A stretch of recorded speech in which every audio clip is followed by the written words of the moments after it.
हम लोगों ने देखा कि गांधी ने असहयोग आंदोलन को स्थगित कर दिया। अब जरा इसको ढंग से समझोगे। लोगों का ये कहना कि महज 22 व्यक्ति के मारे जाने के बाद या जो कार्यकर्ता थे असहयोग आंदोलन के, गांधी ने आंदोलन को स्थगित कर दिया। अनडाउटली पहली बार भारत में राष्ट्रीयता चरम रूप को छुआ। पहली बार असहयोग आंदोलन के दरमियान ब्रिटिश हुकूमत को बैकफुट पर आना पड़ा।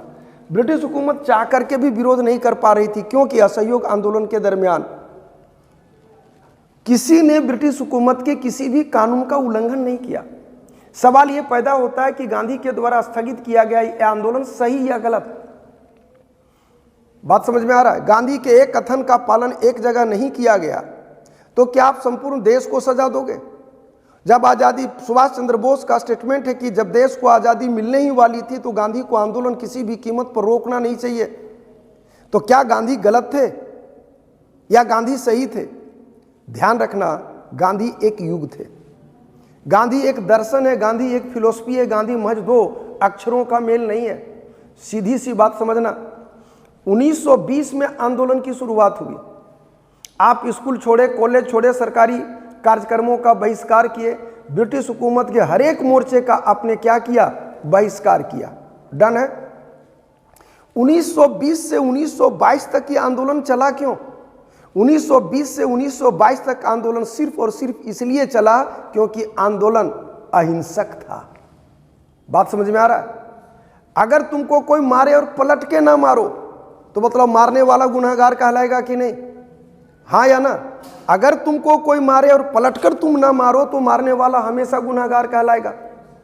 ब्रिटिश हुकूमत के खिलाफ गांधी ने जो अहिंसा की रणनीति अपनाई, 11 बच्चे इस स्कूलों को छोड़े प्रभात फेरी पर निकले, लोग धरना और प्रदर्शन दे रहे हैं, किसी भी कानून का उल्लंघन नहीं कर रहे हैं, तो हुकूमत चाह करके भी रौंद नहीं पा रही थी।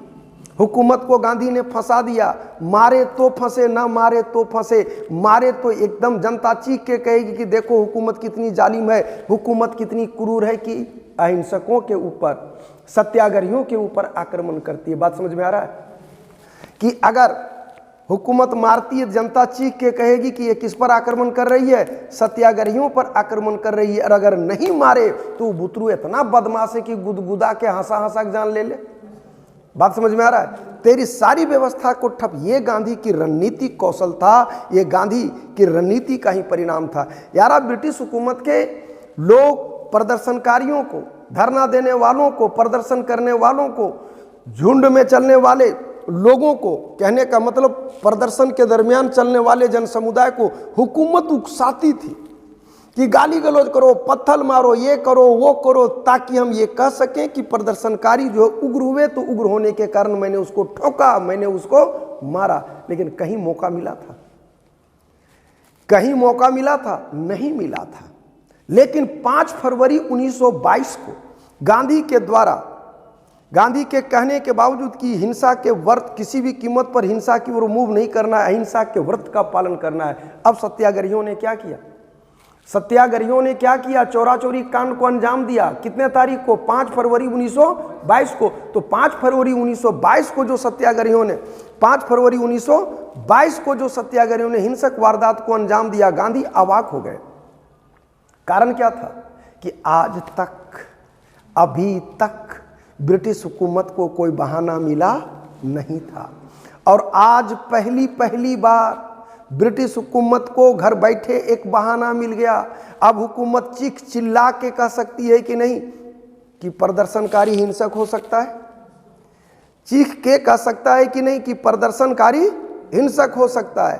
प्रदर्शनकारी हिंसक हो सकता है। ये अब ब्रिटिश हुकूमत को एक बहाना मिल गया। एक बात बतलाओ कि अगर ब्रिटिश हुकूमत अपने पर आ जाए, कल तक हुकूमत को 1920 से 5 फरवरी 1922 के पहले तक ब्रिटिश हुकूमत को कोई बहाना मिला नहीं था। अब बतलाओ कि आज के डेट में ब्रिटिश हुकूमत को पीक पर बहाना है या नहीं?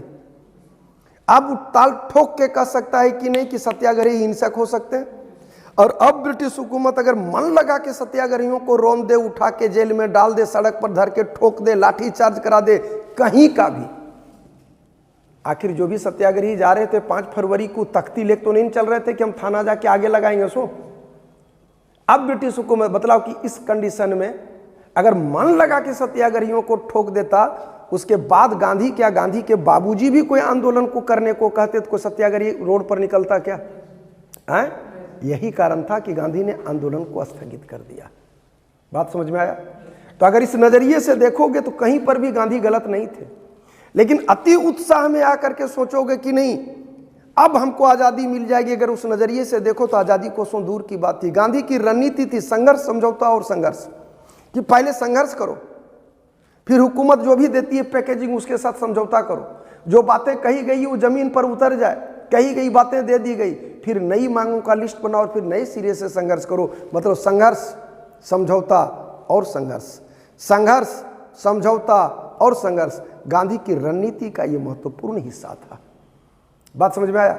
गांधी की रणनीति का ये सबसे महत्वपूर्ण और दबंग हिस्सा था। यही कारण था कि ये आंदोलन इस अनुरूप चला और इतने समय तक चल सका। अगर ये कह पाना कि कहना मोतीलाल नेहरू का कि गलती एक जगह किया है तो शेष राष्ट्र को सजा नहीं दी जानी चाहिए, वो अपनी जगह पर सही हो सकते हैं, लेकिन राष्ट्र और ब्रिटिश हुकूमत 1920 का भारत है यारा, नंग धड़ंग राष्ट्र है, जहाँ लोगों को खाने के लिए भरपेट अनाज मैसर नहीं हो रहा है, जहाँ गांव-गांव में स्कूल नहीं है, जहाँ राष्ट्र और राष्ट्रीयता नाम की कोई चीज़ नहीं है। तो उस वक्त तो तुमको ऐसी रणनीति ही चाहिए जिस रणनीति के माध्यम से लोग सड़कों पर उतरे और हुकूमत के खिलाफ जाए। अब देखो आंदोलन सफल या असफल, एक बात बतलाओ। देखो कोई भी तुम कंपटीशन तैयारी कर रहे हो, माना कि तुम कोई एग्जाम नहीं निकाला, लेकिन ये तो मानोगे ना कि तेरा मेरिट पहले से बढ़ा, ये तो मानोगे कि नहीं कि तुम्हारे सोच में परिवर्तन आया, ये तो मानोगे कि नहीं कि तेरे नैतिक गुण में उत्थान हुआ, हाँ या ना? इस नज़रिए से देखो तो असफल होने के बाद भी कुछ चीज़ें हैं या नहीं कि उसमें सफलता छिपी है। अरे असफलता में अ वर्ड हटा दो तो सफलता नहीं बचता है, हाँ या ना? अगर तुम ये देखो कि जो आंदोलन गांधी ने किया, जिस आंदोलन को गांधी ने किया, मूल लक्ष्य क्या था? देश की आज़ादी। ताल ठोक के कहते यंग इंडिया में देश को आज़ादी दिला दूंगा, लेकिन सच बात तो यही है कि आज़ादी मिली नहीं। जब आज़ादी नहीं मिली तो अगर इस नज़रिए से देखो तो आंदोलन असफल है। लेकिन एक बात बतलाओ, लोग पहली बार सड़कों पर उतरे या नहीं? राष्ट्रीयता फैली या नहीं? ब्रिटिश हुकूमत का चाल और चरित्र उजागर हुआ या नहीं? कांग्रेस रूपी संगठन जनव्यापी संगठन बना या नहीं?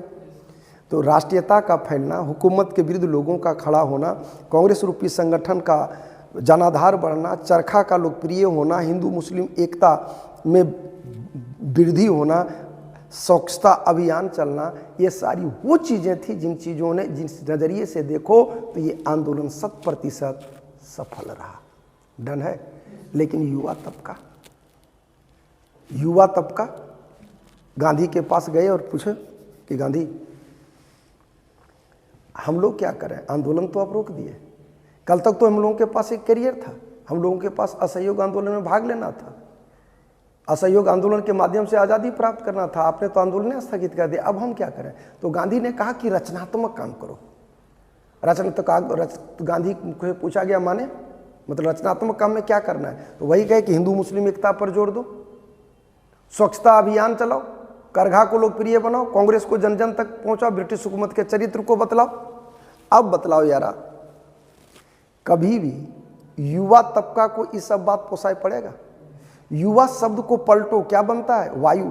और वायु के चलने की कोई दशा और दिशा नहीं होती। ये डायलॉग जब पटना में दिए थे ना, अभी साला ऑल ओवर इंडिया वायरल हो गया है। ये मेरा दिया हुआ डायलॉग था जो बहुत चर्चित हो गया। हमरा लगा साला हमार बात को के पलटा है, तो पता चला है कि यूट्यूबर है पलट दिया, उन्हें वायरल हो गया। थॉट मेरा ऐसे ही एंशिएंट इंडिया का हसीन मासूका ये सब कोड के रचनाकार रहे हैं। खैर देर से आए हैं। परिणाम क्या हुआ कि युवाओं ने कहा कि गांधी आपकी रणनीति से अर्थात अहिंसा से देश को आज़ादी नहीं दिलाई जा सकती, क्योंकि शेर कभी शाकाहारी नहीं हो सकता।